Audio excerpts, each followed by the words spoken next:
Hi, welcome to another episode of Foxy Little Nuggets, the news roundup that has more bite than a Treasury official realising someone's got threepence in their bank account. First up, Rachel Reeves. Reeves has officially backed Andy Burnham to be Prime Minister, which is generous given that Burnham may immediately thank her by offering a smaller job, a different office, or possibly just a cardboard box penciled in with personal effects.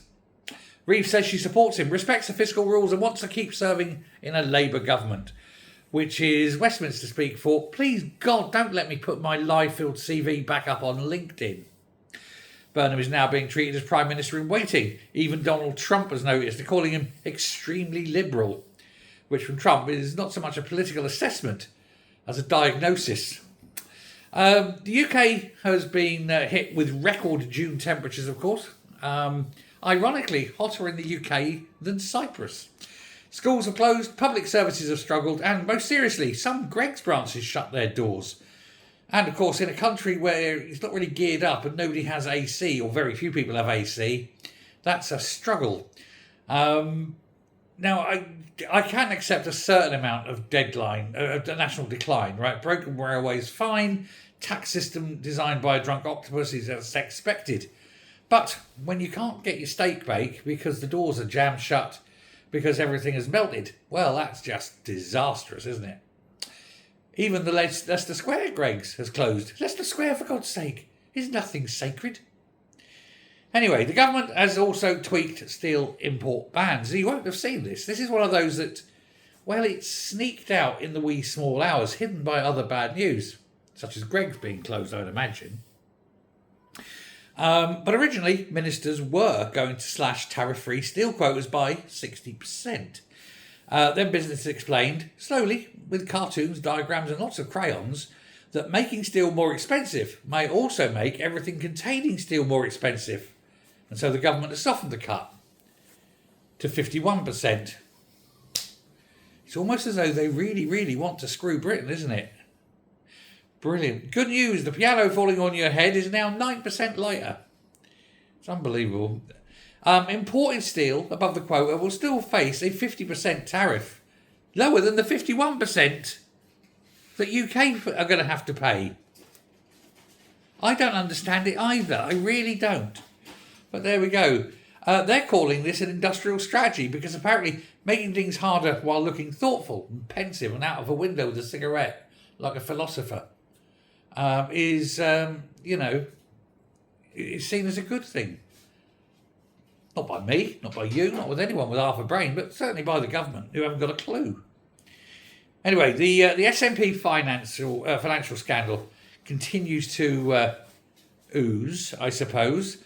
The former S&P finance watchdogs say they raised concerns years ago, officially, but they were denied proper sight of the accounts, and then, having questioned it, they faced abuse, accusations, bullying, were told they weren't to look, they were traitorous. Murrell, of course, has been jailed for embezzling £400,000. Still another 270,000 or so missing. Nobody knows where it's gone, and to be honest, well, nobody's looking. So the people asking to see the books were treated as troublemakers, of all things. The man controlling the books, meanwhile, bought a motorhome. The S&P's internal audit system appears to have consisted of saying, Peter seems nice, and hoping the bank balance had a nationalist conscience. But there we are. In closing, we do have an and finally. Uplifting British news, I suppose. It still retains the ancient survival mechanism, don't we? And that is, we can complain, but with magnificence and style. We have faced in Britain 36-degree heat with no AC, closed schools, buckling roads, cancelled trains, a national pastry emergency with Greggs closing. And yet, across the land, people have rallied. They have stood in queues. They have tutted magnificently at the weather apps. They have said, it's not the heat, it's the humidity. There's been comparisons with 1976. And then, with the confidence of trained meteorologists, they say, We could do with some rain. Some rain would be good. It would take the heat out of the air, wouldn't it? That's the spirit of Britain, isn't it? Not unbroken.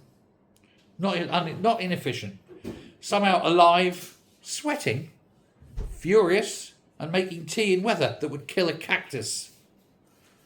And still, we last. We go on. We fight the good fight. Now, that's basically that. But I do have a little story to tell, which is why I've left a bit of room here. And it's one of these things. So, and for those who actually know, I went to a place called the Mountain Rose.